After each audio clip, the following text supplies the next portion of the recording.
Hello ನನ್ನ ಬಳಗದ ಬಂಧುಗಳೇ, ಎಲ್ರಿಗೂ ನಮಸ್ಕಾರ. ರೂಪಾಸ್ ವೆಜ್ ರೆಸಿಪೀಸ್ ಆ್ಯಂಡ್ ಕಿಚನ್ನಿಗೆ ಎಲ್ಲರಿಗೂ ಸ್ವಾಗತ.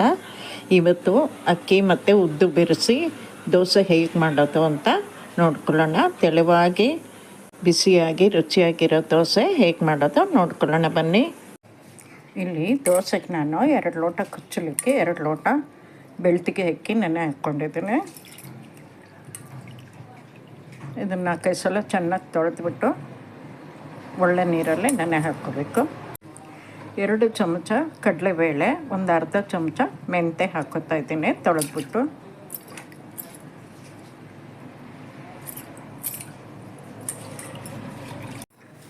ಇದನ್ನೀಗ 5ರಿಂದ 6 ಗಂಟೆ ನೆನೆಸ್ಬಿಟ್ಟು ಗ್ರೈಂಡರಲ್ಲಿ ರುಬ್ಬಕ್ಕೆ ಹಾಕೋತೀನಿ.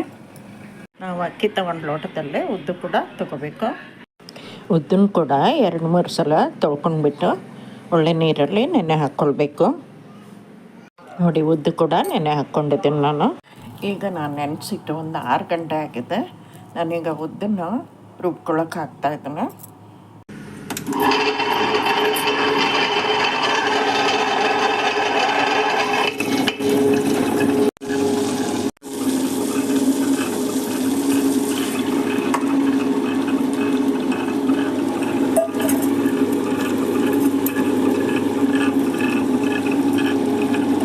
ಈಗ ಉದ್ದು ಅರ್ಧ ಆಗಿದೆ. ನಾನೀಗ ಪಾತ್ರೆಗೆ ಹಾಕೋತಾ ಇದ್ದೀನಿ.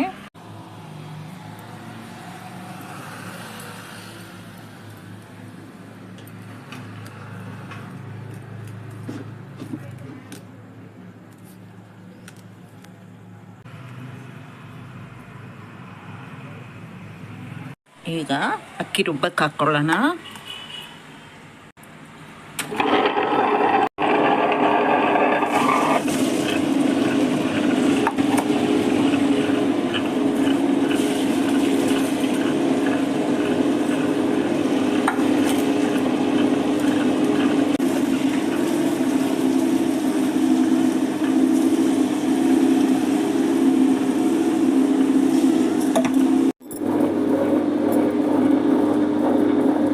ಈಗ ಅಕ್ಕಿ ರುಬ್ಬಿ ಆಗಿದೆ, ತೆಕ್ಕೋತಾ ಇದ್ದೀನಿ ನಾನು.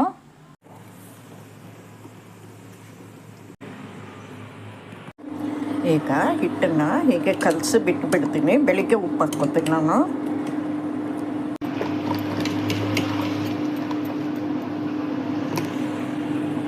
ನೋಡಿ, ದೋಸೆ ಹಿಟ್ಟು ಚೆನ್ನಾಗಿ ಉಪ್ಕೊಂಡಿದೆ.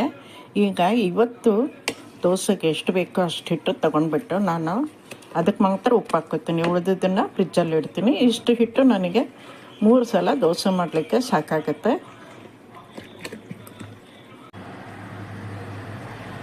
ಇಷ್ಟು ಹಿಟ್ಟು ಮಾತ್ರ ನಾನು ತೊಗೊಂಡಿದ್ದೀನಿ. ಇದಕ್ಕೀಗ ಉಪ್ಪು ಹಾಕ್ಕೊಳ್ಳೋಣ. ಉಳಿದು ಕಲಸಿದ ಹಿಟ್ಟನ್ನು ನಾನು ಬೇರೆ ಪಾತ್ರೆಗೆ ಹಾಕಿ ಉಪ್ಪು ಹಾಕಿದ್ದೇನೆ ಫ್ರಿಜ್ಜಲ್ಲಿ ಇಟ್ಕೊತೀನಿ.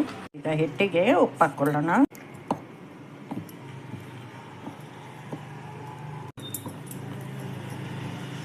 ಕಲ್ಲು ಕಾದಿದೆ, ದೋಸೆ ಹಾಕ್ಕೊತಾ ಇದ್ದೇನೆ.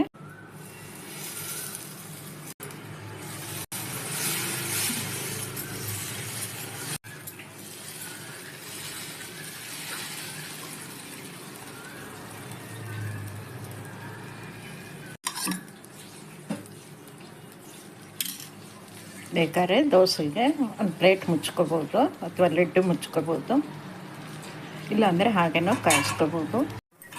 ದೋಸೆ ಕಾದಿದೆ, ತಿರುಗಿಸಾಕೊಳ್ಳೋಣ.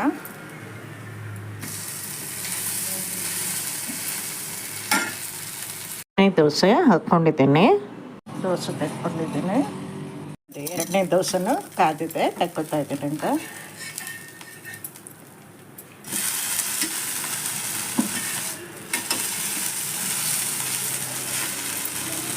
ಈಗ ದೋಸೆ ತೆಕ್ಕೊಳ್ಳೋಣ. ದೋಸೆ ಚಟ್ನಿ ಸಾಸು ಹಾಕ್ಕೊಂಡಿದ್ದೀನಿ ನಾನು. ಇಲ್ಲಿ ನಾನು ಉಪ್ಪಿನಕಾಯಿ ಮತ್ತು ಸ್ವಲ್ಪ ಚಟ್ನಿ ಹಾಕ್ಕೊಂಡಿದ್ದೀನಿ. ಈ ಉದ್ದಿನ ದೋಸೆಯ ವಿಡಿಯೋ ನಿಮಗೆ ಇಷ್ಟ ಆಗಿದ್ದರೆ ಲೈಕ್ ಮಾಡಿ, ಶೇರ್ ಮಾಡಿ, ಕಮೆಂಟ್ ಮಾಡಿ. ಹಾಗೆ ನನ್ನ ಚಾನಲ್ಗೆ ಸಬ್ಸ್ಕ್ರೈಬ್ ಆಗೋದು ಮರಿಬೇಡಿ. ಧನ್ಯವಾದಗಳು.